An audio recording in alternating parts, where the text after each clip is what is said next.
bonjour la famille, bonjour la famille.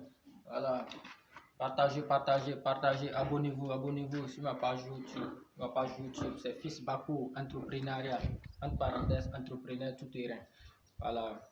Ok, je suis là ce matin encore pour faire une vidéo concernant la gestion du chalet au niveau des porcs. Voilà, plusieurs personnes se lancent de nos jours dans le domaine de l'élevage et sans maîtriser ce paramètre. Pourtant, c'est un paramètre qui est très capital dans l'élevage des porcs. Surtout pour ceux qui veulent faire la reproduction. Voilà, la gestion de l'aspect du chalet est très important. Donc pour cela, je vais faire une petite vidéo sur ça. De moi, mon expérience, bon, tout d'abord, je tiens à remercier Monsieur Bazier Eric. Voilà, je tiens vraiment à le remercier pour m'avoir donné cette occasion de me relancer encore dans l'élevage. Parce qu'au départ, ça n'a pas été simple pour moi. J'ai eu une grande perte au niveau de ma ferme, mais il m'a relancé. Et aussi, je remercie M. Zombra. Voilà, l'entrepreneuriat, ce n'est pas simple. Ce n'est pas simple. Mais on a, avec la force, le courage, on va y arriver, Inch'Allah. Voilà, l'instant, c'est un débutant, mais bon, j'ai un peu de l'expérience.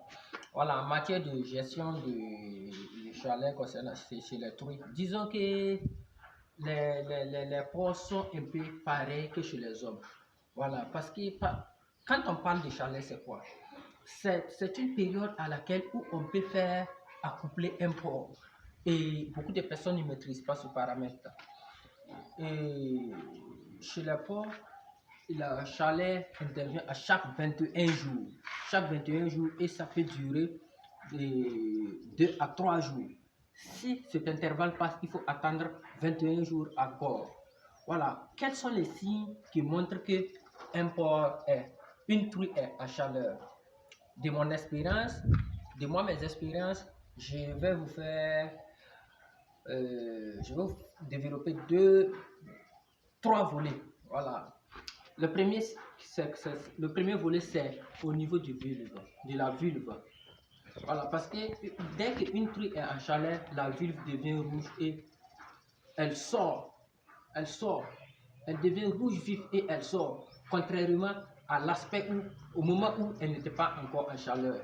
Donc, il faut vraiment prêter très attention à ça. Dès que tu remarques que la vulve de ta truie a changé, automatiquement, mets-toi en tête qu'elle est en chaleur. Il faut le mettre avec un verra pour que tu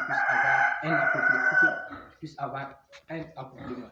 Et le second paramètre, c'est dès qu'une truie est en chaleur, quand tu déposes la main sur le dos, elle reste statique. Elle ne bouge pas. C'est considéré comme si c'était un mâle qui grimpait. Voilà. Mais si elle n'est pas en chaleur, dès que tu touches le dos, il saute en même temps. Voilà. C'est-à-dire qu'elle n'est pas prête. Voilà. Mais quand elle est en chaleur, dès que tu touches, tu mets le dos sur la main sur le dos, elle reste tranquillement. Elle ne bouge pas. Voilà. C'est le deuxième volet concernant mes expériences. Et le troisième volet, c'est dès qu'une truie est en chaleur, lorsqu'il y a un verra à côté, le verra a tendance à venir, à sauter la cage pour venir au niveau de la truie et vice versa aussi. Parce que dès qu'elle est en chaleur, elle dégage une odeur d'accouplement qui attire le verra. Voilà, qui attire le verra. Donc, de moi, mes expériences, je tenais qu'à vous développer ces trois volets, voilà, qui sont vraiment capital pour l'élevage de porc, pour quelqu'un qui s'est lancé dans l'élevage de porc, surtout pour la reproduction. Il faut maîtriser ce volet, sinon vous pouvez taper un an sans avoir de petits. Voilà, vous pouvez taper un an si vous ne maîtrisez pas ce volet.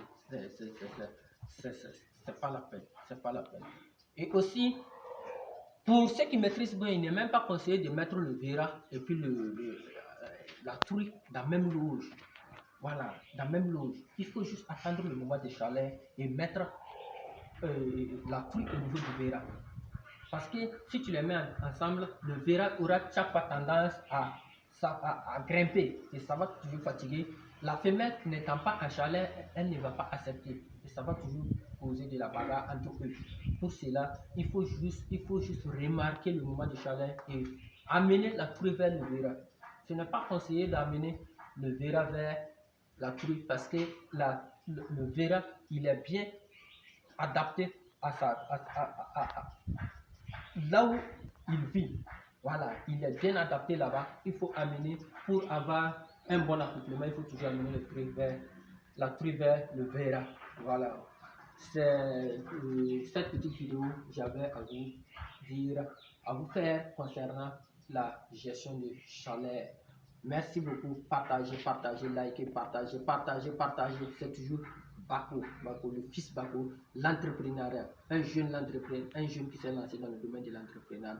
Merci beaucoup. Que Dieu vous bénisse.